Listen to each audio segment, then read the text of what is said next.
100 passi è il titolo del film diretto da Marco Tullio Giordana e ispirato alla storia di Peppino Impastato, il giovane ucciso a Cinisi dalla mafia. 100 passi era la distanza che c'era dalla sua abitazione a quella del boss Gaetano Badalamenti.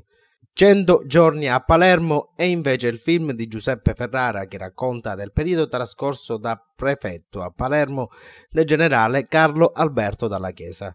100 metri di munnizza non è il titolo di un film, ma ciò che accade a Favara e nello specifico in viale Berlinguer, dove ai bordi della strada la discarica abusiva cresce a vista d'occhio.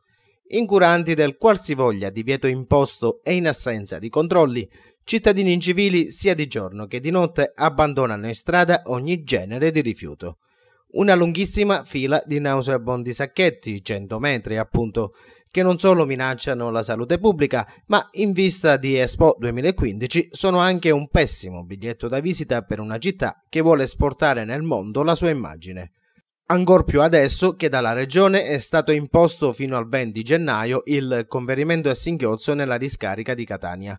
Addirittura una signora avrebbe messo fuori ieri sera tutti i sacchetti della spazzatura differenziata con le diverse tipologie di materiale, così quello che vogliono si prendono, ci ha detto. In redazione ci giungono giornalmente innumerevoli chiamate di cittadini che lamentano i disservizi prodotti dal nuovo servizio e quelli legati ai disagi delle mancate comunicazioni del comune. Alcune lamentele le abbiamo girate agli uffici preposti, altre all'assessore Sara Chianetta e da oggi siamo nelle condizioni di poter dare anche il numero dell'assessore comunale a ramo, ovvero Vincenzo Agro. Ulteriori commenti su sacchetti appesi e discariche abusive ci sembrano superflui.